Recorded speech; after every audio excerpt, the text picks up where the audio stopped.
Me cannot wake up and say I don't want to serve God. When my father said 2 years before I was born, he has already seen my name, and he has been praying before I was born. When my mother said she was pregnant with me and got born again and had the encounter, she put hand on the womb and prayed till the pregnancy finished. And then you wake up by age 18 and say I don't want to serve God. It's not possible. You are implicated by the business that men have touched in the spirit. So in our generation, people cannot come and say, well, all these pastors, where are they saying all these pastors? Is because there is an acute lack of men that can stand, and the memory of God will not be lost. I vow to be that man. That's why I'm seeking God. I'm not seeking him for anointing for anything. Before I even understood what it means to walk the paths of God, I'm already anointed. I didn't even know. I didn't pray for it. When I encountered Jesus, it was power he gave me. I didn't even know. I was wasting it until a man called me to order, and I found out that's not what we are looking for.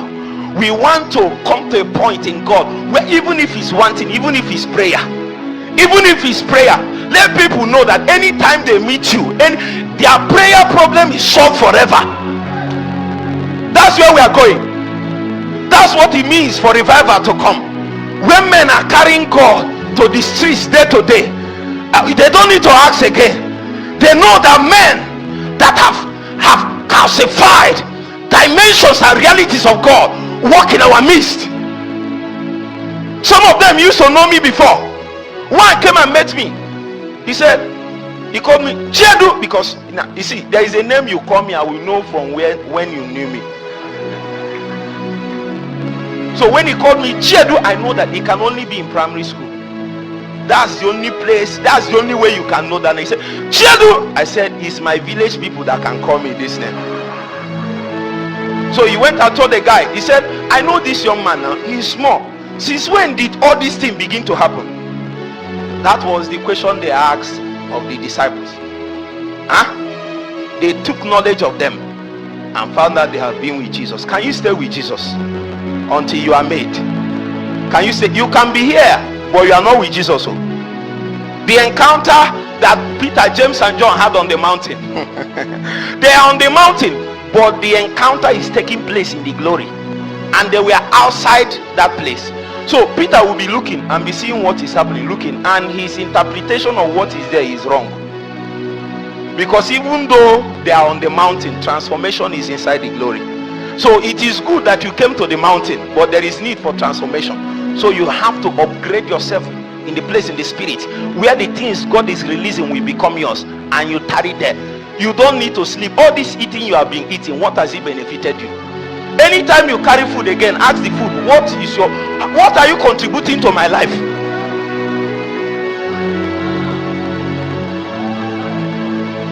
You have been eating since you are born. Are you not tired? All this sleep you are sleeping, you will sleep this night. What has it contributed? There is no great man, and I don't just mean in the kingdom, that sleeps all night. You don't do that. In life, it's not about being born again. In life, no great man sleeps through the night. You are not serious. You are not with God. You don't know the worth of what is handed over to you. I see many meetings, many great men of God, apostles will come and stand here and release things, and people will fall. I will ask, does these people know what is being given to them? I have a body. See, don't look at people and think they are lucky. No, they took advantage of what was handed over to them. And I don't care whether you had the opportunity to stand on the stage or not. That is not the important thing. Whatever you are doing, be doing. I was an usher for 6 years. It was from an usher that I became a pastor. From an usher. And our usher those days, we wash toilets, count money, do protocol, do sanctuary work at the same time. So I don't know the kind of ushering work that one is. So sometimes we'll be having programs like this, and people will mess up the toilet, and things will be happening. Choir will be singing and all that, and I will go to the toilet and be tonguing and be washing it. My life can't end like this. My life can't end. It doesn't matter where you are, inside or outside. God sees your heart. No, he sees your heart.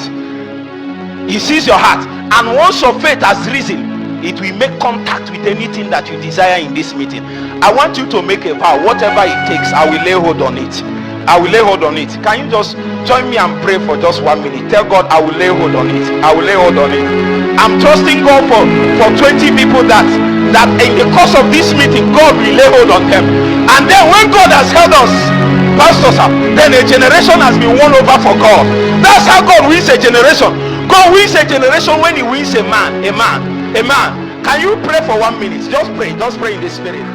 Simon Tekaria.